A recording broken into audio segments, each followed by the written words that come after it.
Good evening students, class 11th। आज 20 question और आगे कर लेते हैं।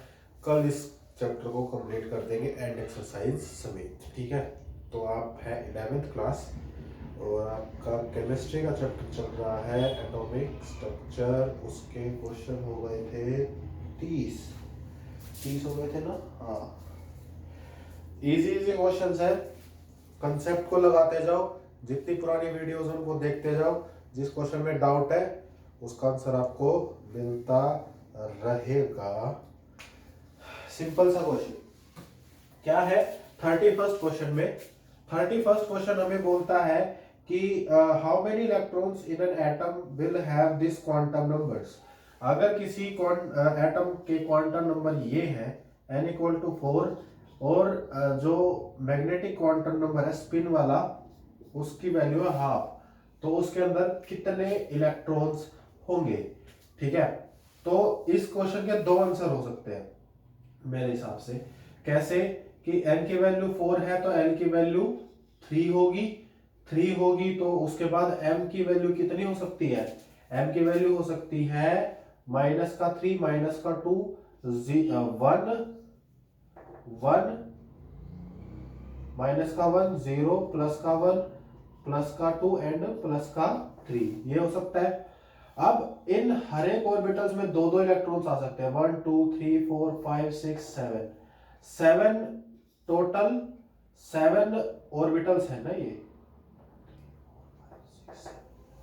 हाँ 7 है, तो 7 ऑर्बिटल्स के अंदर कितने इलेक्ट्रॉन्स आ सकते हैं 14 इलेक्ट्रॉन्स आ सकते हैं। लेकिन अगर देखा जाए तो इसमें -12 की वैल्यू है, तो -12 वाले कितने होंगे 7 ही होंगे, क्योंकि 7 अगर -12 वाले हैं तो बाकी के 7 +12 वाले होंगे। ठीक है, तो -12 वाले पूछे हैं उसने तो 7 हो सकता है इसका आंसर एक। तो या फिर अगर ये एक ही ऑर्बिट का पूछ रहा है, एक ही ऑर्बिटल के अंदर पूछ रहा है तो दो इलेक्ट्रॉन भर सकते हैं, दो में से एक की -12 होगी और एक की +12 होगी। तो अगर ये वैसे पूछ रहा है तो फिर इसका एक ही आंसर आएगा, और अगर पूरा एक्सप्लेन करके देखें तो इसके आंसर आएगा 7। ठीक है, फिर सेकंड वाला पार्ट आप खुद कर लेना। What transition in hydrogen spectrum would you have the same wavelength as Balmer transition in n equal to 4 to n equal to 2 of helium spectrum। Hydrogen के कौन से ट्रांजिशन में उतनी ही एनर्जी यूज होगी। वेवलेंथ पूछ रहा है, दैट मींस एनर्जी पूछ रहा है। क्वेश्चन नंबर 33 की बात हो रही है, 33 की बात हो रही है। जो 32 क्वेश्चन है वो शो करने वाला क्वेश्चन है, उसमें कुछ भी नहीं है। ठीक है, तो जो न्यूमेरिकल पोर्शन है वो मैं करा रहा हूं। 33 क्वेश्चन में ये बोल रहा है कि अगर हीलियम एटम है, हीलियम एटम का n इक्वल टू 4 से n इक्वल टू 2 पे जो ट्रांजिशन हो रहा है, ठीक है, जो ट्रांजिशन हो रहा है वो ट्रांजिशन की जितनी अमाउंट ऑफ एनर्जी है, एनर्जी निकालने के लिए 2.18 इंटू 10⁻⁻18 एनर्जी निकालते हैं हम फोर्थ ऑर्बिट की। फोर्थ ऑर्बिट की एनर्जी के लिए ये हीलियम जो होता है हाइड्रोजन हीलियम यानी 2 का स्क्वायर 4, n की वैल्यू 4 4 जा 16। इसको सॉल्व कर लेना। E2 निकालेंगे -2.18 इंटू 10⁻⁻18। अच्छा, z स्क्वायर यानी 4 ही और 2 का स्क्वायर यानी 4, तो ये इतना ही हो गया। इन दोनों को माइनस करेंगे तो जो आंसर आएगा, जो इसकी डेल्टा ई की वैल्यू आएगी उससे आप लैम्डा निकाल लेना। लैम्डा कैसे निकालोगे, E is equal to HC होता है ना, H म्यू होता है, उसको हम चेंज करके म्यू को हटा के उसके जगह क्या कर सकते हैं HC बाय लैम्डा। जो E की वैल्यू आएगी उससे लैम्डा की वैल्यू निकाल लेना और फिर ट्रांजिशन देख लेना कि कौन सा वाला ट्रांजिशन उसके इक्वल एनर्जी का है, बस वही पूछा है। ठीक है, 34 इजी क्वेश्चन है। उसने क्या पूछा है, आयनाइजेशन एनर्जी पूछी है hydrogen for hydrogen atom in ground state. अच्छा, हाइड्रोजन की तो दे ही रखी है, अब उसने हीलियम के लिए पूछा है। हीलियम के लिए पूछा है तो बस हाइड्रोजन में और हीलियम में अंतर किसका होता है, जेड स्क्वायर का। अगर यहाँ पर 2 आ गया तो आंसर थोड़ा डिफरेंट आ जाएगा, बाकी सारी वैल्यूज सेम रहेंगी। तो बस वही करना है, इसके अंदर कुछ भी नहीं है। 35 क्वेश्चन क्या है, डायमीटर दे रखा है कार्बन एटम का। ये मान लो कार्बन एटम है, इसका डायमीटर दे दिया 0.15 नैनोमीटर, ठीक है। तो नंबर ऑफ कार्बन एटम पूछे हैं 20 सेंटीमीटर लॉन्ग। एक ऐसे हमने चेन बनाई, कितनी लॉन्ग, 20 सेंटीमीटर। तो मैंने क्या बोला था, बड़े में से एक को डिवाइड कर दो तो नंबर ऑफ एटम्स आ जाएंगे, लेकिन ये सेंटीमीटर में है, ये नैनोमीटर में है, तो इनको सेम यूनिट में करना जरूरी है। तो 20 इंटू 10⁻² कर देना, नैनोमीटर को मीटर में चेंज करने के लिए -9 से मल्टीप्लाई कर देना। अब इस वैल्यू को इसके अपोन में रख दो तो नंबर ऑफ एटम्स आ जाएंगे। ऐसे 2-3 क्वेश्चन और है इसके आगे, सेम कंसेप्ट पे बेस्ड है, ठीक है, वो भी हम करेंगे। तो ये हो गया। डायामीटर बता रखा है उसने डायरेक्ट, रेडियस मत निकालने लग जाना इसमें, नहीं तो फिर से डायामीटर करोगे। आपको अगर ये पूरा डिस्टेंस ही चाहिए तो आप diameter as it is use करो ना, रेडियस में कन्वर्ट करो ही मत। 36 हो गया ना, हाँ। जिंक का डायमीटर दे दिया, अब की बार क्वेश्चन वही है, घुमा फिरा के बोल रखा है बस। क्या है, जिंक का मेटल है, डायमीटर दे रखा है 2.6। ये जिंक का मेटल है, मान लो इसका डायमीटर दे रखा है 2.6 एंगस्ट्रॉम, 10 की पावर -10। रेडियस पूछ रखा है, तो पिकोमीटर में कुछ भी नहीं है, इसको हाफ कर देना, पिकोमीटर की यूनिट में ले आना, रेडियस आ जाएगा, ठीक है। उसके बाद number of atom present in 1.6। अब की बार जो लेंथ दे रखी है, जब एटम को जचाया तो 1.6 सेंटीमीटर दे रखी है, तो 1.6 इंटू 10⁻², 2.6 इंटू 10⁻10 मीटर में कर दिया। नंबर ऑफ इलेक्ट्रॉन्स आ जाएंगे, नंबर ऑफ एटम्स आ जाएंगे, अरेंज आ जाएंगे, ठीक है। 38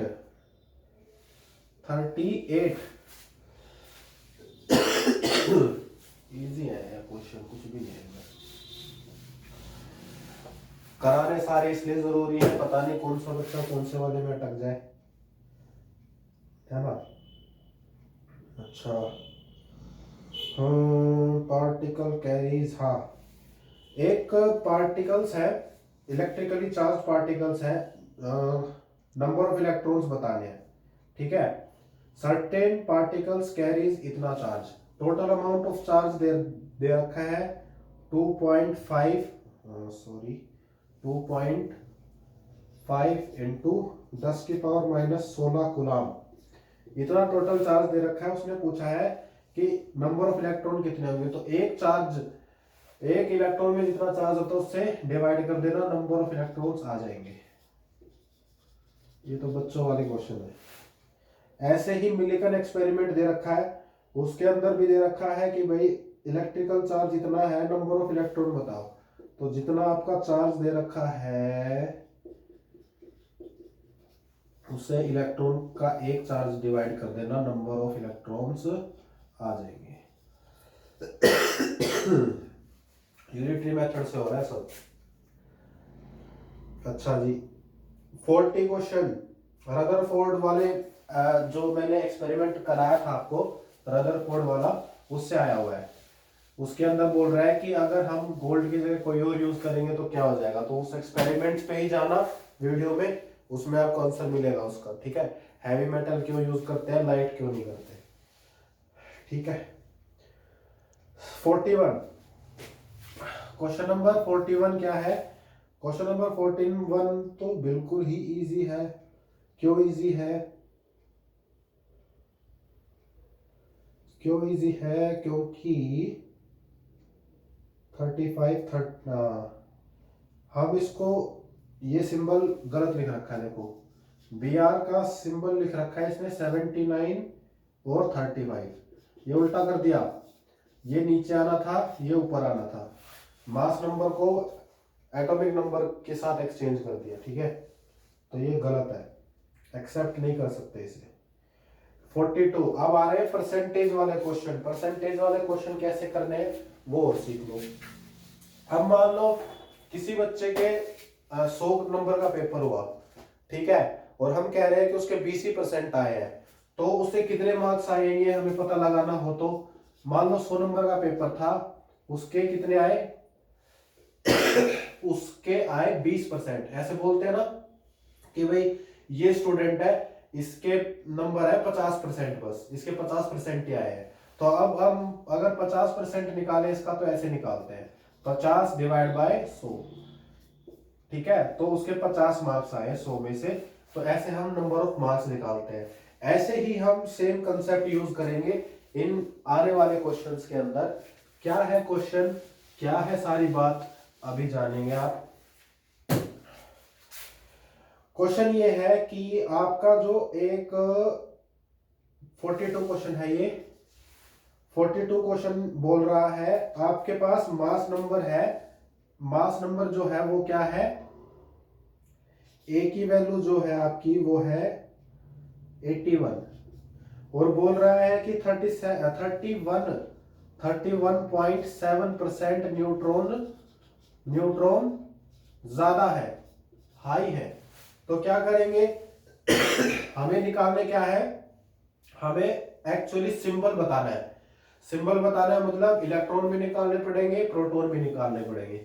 अब मेरी बात ध्यान से सुनो, अगर न्यूट्रॉन ज्यादा है, उसने यही बोला है as compare to proton, neutron का नंबर 31.7% ज्यादा है किससे, प्रोटॉन से। अगर प्रोटॉन मान लो x है तो इससे 30, इसका जो 31.7% है उतने ज्यादा न्यूट्रॉन है इसमें। x तो है ही, फिर x से भी ज्यादा है, तभी तो न्यूट्रॉन ज्यादा हुआ है प्रोटॉन से। देखो निकालने का तरीका क्या है, जो टोटल है, ठीक है, इस टोटल का पहले 31.7% निकाल लो। भाई इसका 31 पॉइंट जो एक्स्ट्रा है वही निकाल रहे हैं ना, इस टोटल में से 31.7% कितना हुआ, मान लो वो x हो गया। अब उस x को माइनस कर दो, ठीक है, तो वो क्या आ जाएंगे, वो एक्चुअल नंबर ऑफ प्रोटॉन आ जाएंगे। आ गए प्रोटॉन, ठीक है, प्रोटॉन आ गए। अच्छा, प्रोटॉन आने के बाद अगर इसके ऊपर कोई चार्ज नहीं है तो प्रोटॉन का नंबर और इलेक्ट्रॉन का नंबर सेम होता है अगर एटम के ऊपर कोई चार्ज नहीं है। तो उन दोनों को निकाल लेना। यहां से प्रोटॉन ही आ गए ना, तो जो भी सिंबल है, मान लो x सिंबल है, जो प्रोटॉन नंबर होते हैं वही z वैल्यू होती है। यहाँ पर जो आपके प्रोटॉन मान लो p आए तो वो यहाँ लिख देना, और a तो दे रखा है 81, ये आपका सिंबल हो गया उस एटम। ऐसे ही नेक्स्ट क्वेश्चन है, ठीक है, उसमें भी यही है, इतने 37। बस अब अगले क्वेश्चन में क्या कर रखा है, 1 यूनिट नेगेटिव चार्ज दे दिया, एक क्वेश्चन में दे दिया कि 3 यूनिट पॉजिटिव चार्ज। जिस क्वेश्चन में आपके 43 क्वेश्चन, 43rd क्वेश्चन के अंदर जिसके अंदर आपको 1 यूनिट नेगेटिव चार्ज दे रखा है, नेगेटिव चार्ज दे रखा है, तो जो नंबर ऑफ आपके इलेक्ट्रॉन्स आए ना उनके अंदर एक और ऐड कर देना नेगेटिव चार्ज का, तो आपका आंसर आ जाएगा, ठीक है। और 44 के अंदर आपको +3 का चार्ज दे रखा है, दैट मीन्स जितने आपके नंबर ऑफ प्रोटॉन आए ना उनमें से 3 माइनस कर देना, तो आपका एक्चुअल आंसर आ जाएगा, ठीक है। 46 करते हैं नहीं 45 तो देखते ही हो जाएगा। उसमें ये बोल रखा है कि फॉलोइंग रेडिएशन आपको क्या करनी है, increasing order of the frequency में जचानी है, increasing order of the frequency में जचानी है। हमने एक पूरी सीरीज पढ़ी थी, IR, UV, visible, microwave, radio wave, ये सब, तो उसके अकॉर्डिंग करना है, उसको सिर्फ जचाना है। Increasing order of the frequency में कुछ भी नहीं है, ठीक है। पावर वाला है 46 क्वेश्चन, ये बाद में करेंगे। 47 में कुछ भी नहीं है। Sorry, 47 question. नियोन गैस है जो वो इमिट करती है, इसको रब कर दूं मैं एक बार।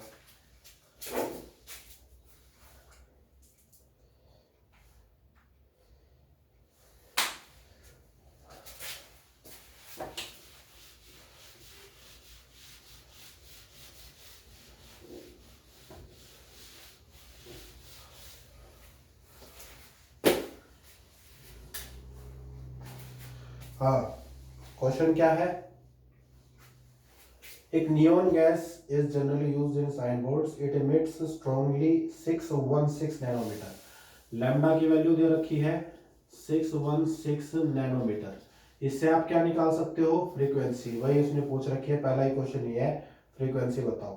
ठीक है, तो अब इस क्वेश्चन को देखो, ये क्वेश्चन अच्छा है, ये निकाल लोगे तुम। ठीक है, लैम्डा से म्यू तो निकाल ही सकते हो। कैसे निकालोगे? C is equal to mu lambda. ये होता है, अगर हम स्पीड ऑफ लाइट कंसीडर कर ले तो इन दोनों को निकाल लेना, इससे ये निकल जाएगी। अच्छा, अब उसने पूछ क्या रखा है? एनर्जी पूछ रखी है। पहले डिस्टेंस पूछ रखा है। देखो, स्पीड जो होती है वो होता है डिस्टेंस अपॉन टाइम, यही होता है। Speed is distance upon time. Distance आपको कैसे पता चलेगा? डिस्टेंस तो आपको पता करना है, स्पीड आपको पता है ऑलरेडी। टाइम जो है उससे मल्टीप्लाई कर देना, टाइम पर सेकंड है, ये स्पीड दे रखी है, तो आपका डिस्टेंस आ जाएगा, है ना। इससे आपका डिस्टेंस आ जाएगा कि उसने कितना ट्रेवल किया। एनर्जी ऑफ द क्वांटम, अच्छा, number of energy of the quantum, जो एच म्यू है वो आपकी एनर्जी देगी क्वांटम की। म्यू की वैल्यू यहां से निकाली थी तो एनर्जी आ जाएगी, ये एनर्जी आएगी एक फोटोन की। आपको नंबर ऑफ क्वांटा पूछे हैं, अगर 2 जूल, टोटल अमाउंट एनर्जी का कितना है? 2 जूल। एक की एनर्जी आपके पास ये आ गई, इसको यहां से डिवाइड कर देना, तो नंबर ऑफ क्या आ जाएंगे? नंबर ऑफ उसने पूछे क्या है? नंबर ऑफ क्वांटा ही आ जाएंगे। आ गई बात समझ? तो टोटल में से एक को डिवाइड करोगे तो नंबर आ जाएंगे, ये बात है, ये याद रखो बस। सारे क्वेश्चन इसी से होते हैं मोस्टली, मतलब थोड़ा बहुत कंसेप्ट आपको पता होना चाहिए। ग्राउंड वर्क तो मैंने करा दिया ना आपको। सिग्नल ऑब्जर्व हुआ डिस्टेंस से, फोटोन रिसीव, टोटल इतना जूल फ्रॉम, ठीक है, नंबर ऑफ फोटोन। अरे वही बात दोबारा से, टोटल एनर्जी दे दी।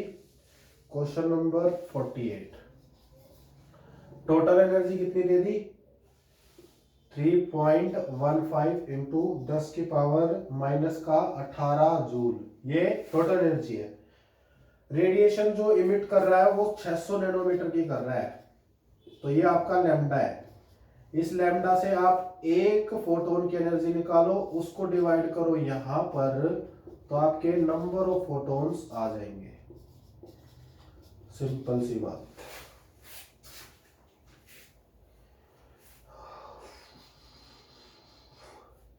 नैनो रेंज की ड्यूरेशन टाइम पे सोर्स की नंबर ऑफ फोटोन्स इमिटेड, अच्छा, energy of the source. Number of photons को, अगर नंबर ऑफ फोटोन्स को, ये क्वेश्चन चल रहा है 49, नंबर ऑफ फोटोन्स को टाइम से मल्टीप्लाई कर दो, क्या आ जाएगी? क्या आ जाएगी भाई? एनर्जी ऑफ द सोर्स आ जाएगी। नंबर ऑफ फोटोन्स आपको दे रखे हैं, टाइम भी दे रखा है 2 नैनो सेकेंड, नैनो दे रखा है भाई, 10 की पावर माइनस 9 कर लेना उसे, नैनो में नहीं रखना उसे, सेकेंड को सेकेंड में ही रहने दो। आ गया समझ?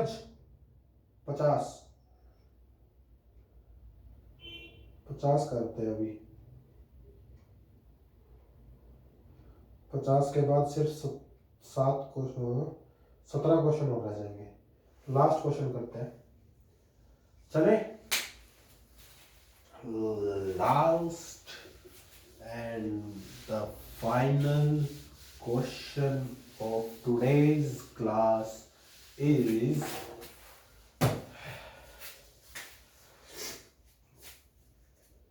50। चलो जी, longest wavelength of the doublet is observe. अरे देखो भाई, एक डबलेट है उसमें वेवलेंथ ऑब्जर्व हुई, एक में हुई 589, एक दूसरा लैम्डा हुआ लैम्डा 1, लैम्डा 2 हुआ 589.6। ठीक है, अब पूछा गया है frequency of each transition and energy difference between the two excited state. Frequency निकाल लोगे? अरे ये तो निकाल ही लोगे यार, एच सी बाई लैम्डा। पहले क्या निकालोगे? एनर्जी। एनर्जी आ गई, या सीधा इस नैनोमीटर से आप क्या निकाल लो? C is equal to mu lambda, यहां से निकाल लो। म्यू 1 आ जाएगी, यहाँ से म्यू 2 आ जाएगी, फ्रीक्वेंसी तो यहाँ से आ जाएंगी।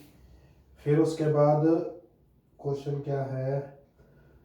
Energy difference. म्यू आ गया, इसकी एनर्जी निकाल लो, एच म्यू 1, इसकी एनर्जी निकाल लो एच म्यू 2। ये E1 है, ये E2 है, जोन सा बड़ा हो उसमें से छोटे को माइनस कर देना, एनर्जी डिफरेंस आ जाएगा। अब देखो, डायरेक्ट भी कर सकते हैं हम पता लगा सकते हैं कि कौन से की एनर्जी ज़्यादा होगी। एनर्जी को हम देखते हैं, एनर्जी को हम देख रहे हैं, एनर्जी होती है एच सी बाई लैम्डा, जिसका लैम्डा ज़्यादा उसकी एनर्जी कम। तो लैम्डा ज़्यादा किसका है? इसका है। लैम्डा 2 ज़्यादा है ना, lambda 2 is greater than lambda 1, तो एनर्जी किसकी ज़्यादा आएगी? E1 की एनर्जी ज़्यादा आएगी E2 से। तो जो फाइनल आंसर आपका आएगा उसमें E1 में से अगर E2 माइनस कर रहे हो तो पॉजिटिव का आंसर आना चाहिए, दैट मीन्स आपका आंसर सही है। तो ये हो गए आपके 50 क्वेश्चन कंप्लीट। 17 क्वेश्चन और रह गए हैं, एक वीडियो और लगेगी संडे को, वो भी कर देंगे। उसके बाद आपका ये चैप्टर कंप्लीट हो जाएगा। उसके बाद देखते हैं केमिस्ट्री का कौन सा नया चैप्टर स्टार्ट करते हैं। बहुत ही मैथमेटिकल पॉइंट ऑफ व्यू से इम्पोर्टेंट है ये चैप्टर, क्वांटम है इसके अंदर, और समझ में आ जाएगा आपको इजीली। 2-4 फॉर्मूले हैं, उन्हीं से निकालना है, बस यूनिट में फंसाता है, आप उसका ध्यान रखिए। ठीक है, thank you so much for watching this video and कर लीजिए, 50 तक कर लीजिए, उसके बाद वाले कल कर लेते हैं। ठीक है।